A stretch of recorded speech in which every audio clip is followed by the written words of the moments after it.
Today was one of the worst White House press briefings to date for Trump Press Secretary Karoline Leavitt, who was humiliated by a number of reporters, including a Fox News reporter, on a number of different topics, from the illegal deportation of an innocent person to the Signal Gate national security breach to tariffs and the trade war. The whole thing was a total disaster for Leavitt, and I can't wait to unpack it with you. But before we do, if you end up liking this video and you want to support the channel, please be sure to hit the like, subscribe, and alert bells before you go. All right, friends, let's jump into it. Karoline Leavitt had one of her worst performances, but to be fair to her, it's not because she's stupid, even though she often does a hell of an impression. It's because the facts are so squarely against the Trump administration on a variety of major issues. So keep that in mind as we unpack all this. Just changing subjects for 1 second. The administration has expressed a complete confidence in how all the deportation flights to El Salvador were conducted. But now that the administration has conceded that there was an error of one Salvadoran national, will there be any reviews conducted? And does the president express any thoughts on the one error that was disclosed in court last night? Well, first of all, the error that you are referring to was a clerical error. It was an administrative error. The administration maintains the position that this individual who was deported to El Salvador and will not be returning to our country was a member of the brutal and vicious MS-13 gang. That is fact number one. Fact number two, we also have credible intelligence proving that this individual was involved in human trafficking. And fact number three, this individual was a member, actually a leader of the brutal MS-13 gang, which this president has designated as a foreign terror.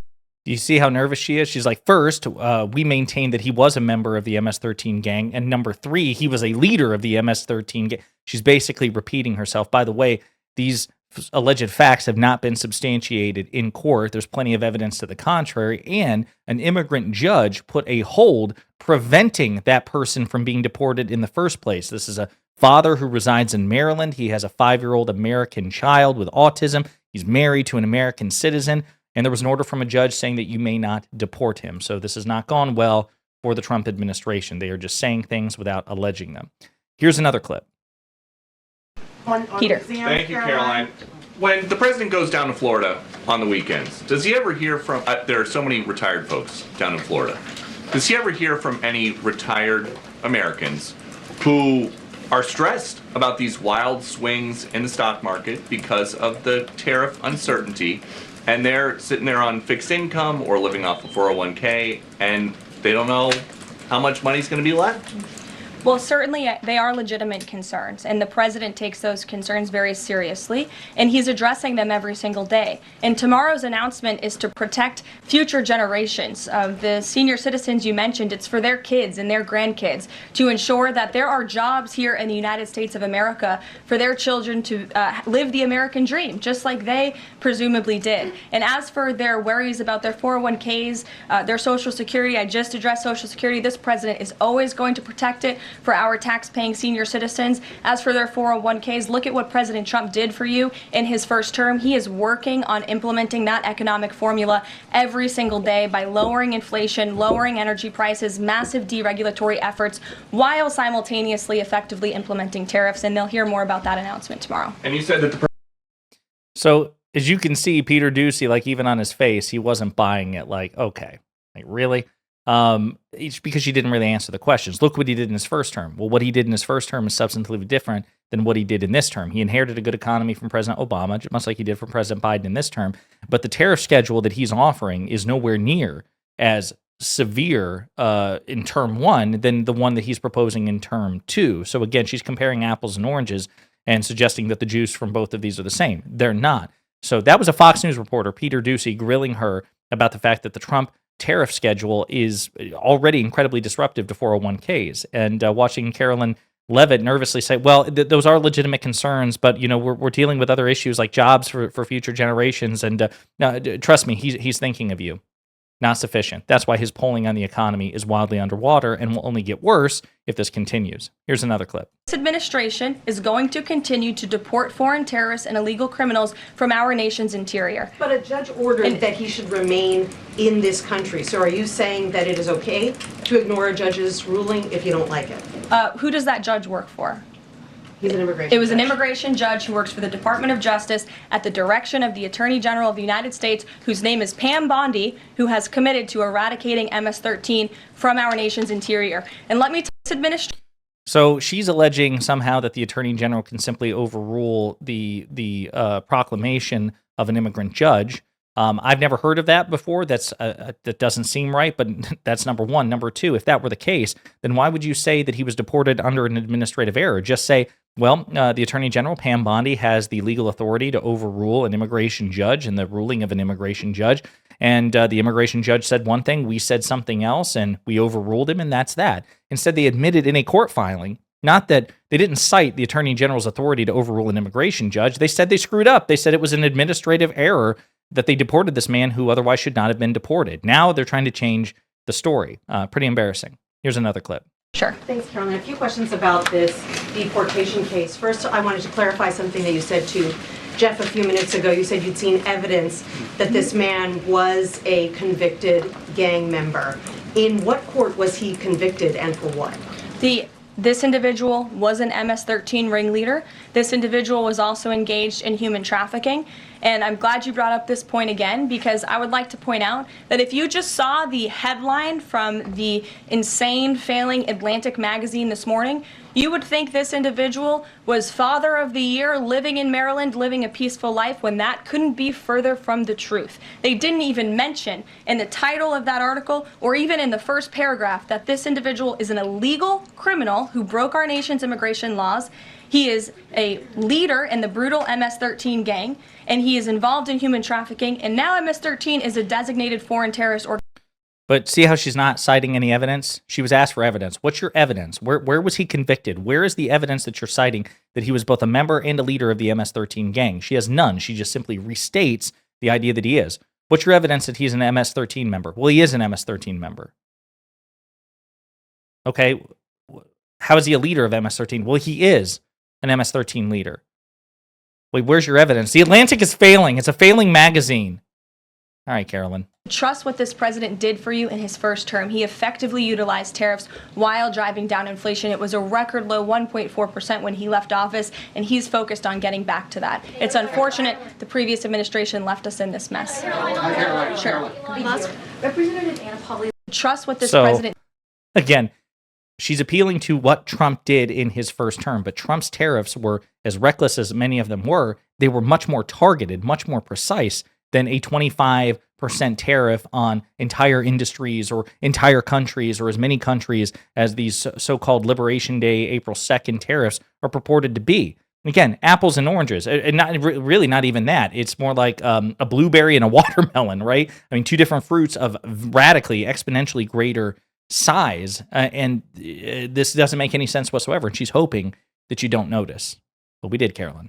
Karoline. Sure. Karoline, Sure.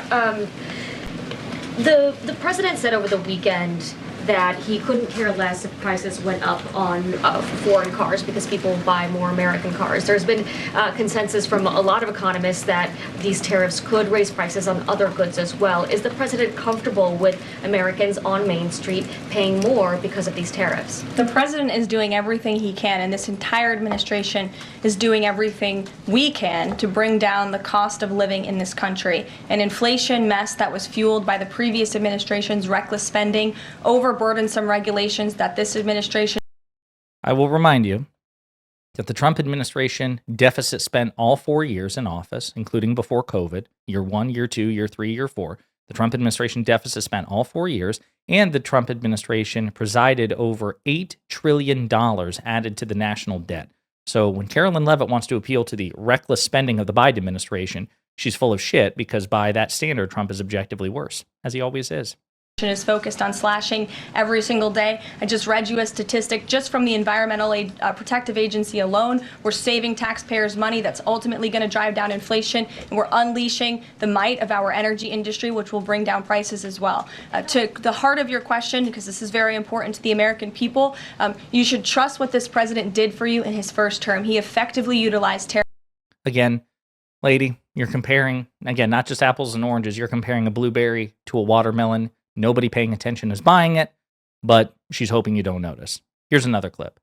Everyone who has been involved in these operations is focused on eradicating these criminals and terrorists from our communities. The Vice President said he was a convicted member of MS-13. What evidence is there to back that up? There's a lot of evidence, and the Department of Homeland Security and ICE have that evidence, and I saw it this morning. See, everyone who has been What?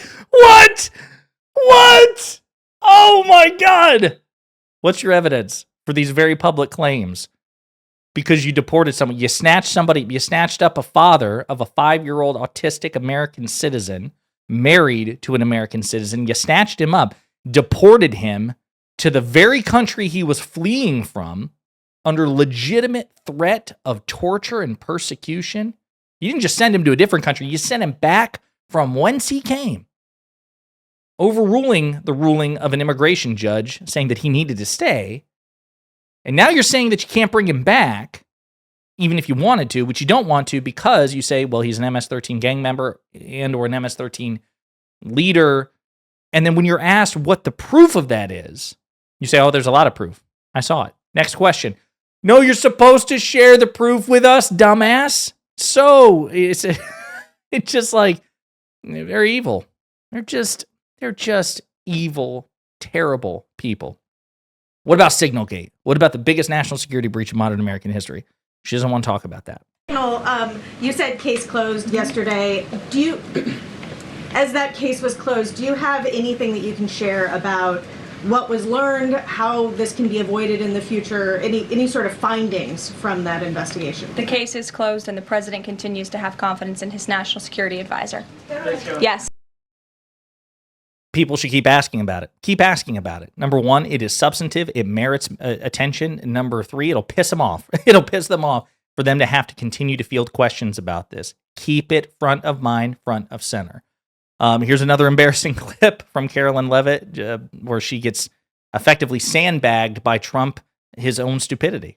Yes, it is. Caroline, the president has said foreign countries and companies will eat the cost of tariffs. In his speech on Inauguration Day, he said, quote, instead of taxing our citizens to enrich other countries, we will tariff and tax foreign countries to enrich our citizens. Right. So then why did he have to tell the domestic automakers not to raise prices? Well, that was a private conversation that was had. I'm not sure if that comment was made or was not made. But as for what the president said in his Inauguration Day speech, he's absolutely correct. A tariff will be a tax on these foreign nations, these foreign companies, and if they want to be absolved of that tariff, then they can come here to the United States of America. See how nervous she is? Like, oh shit, you hit me with a Trump quote. I don't want to say anything that's going to get me in trouble. He's absolutely right. People won't have to pay tariffs. All right, Karoline. One last clip. He said that the president right now is with the trade and tariff team. They are very confident that this is all going to work. But what if they're wrong? They're not going to be wrong. It is going to work. And the president has a brilliant team of advisors who have been studying these issues for decades. And we are focused on restoring the golden age of America and making America a manufacturing superpower. He said that the So funny. You can see on Peter Doocy's face, he's not buying it. He's skeptical. They're brilliant people. Most brilliant people disagree with Trump on this tariff schedule, this idea that's going to work. At the end of the day, if these tariffs are implemented, the American people will ultimately eat the cost. That's just simply a matter of fact.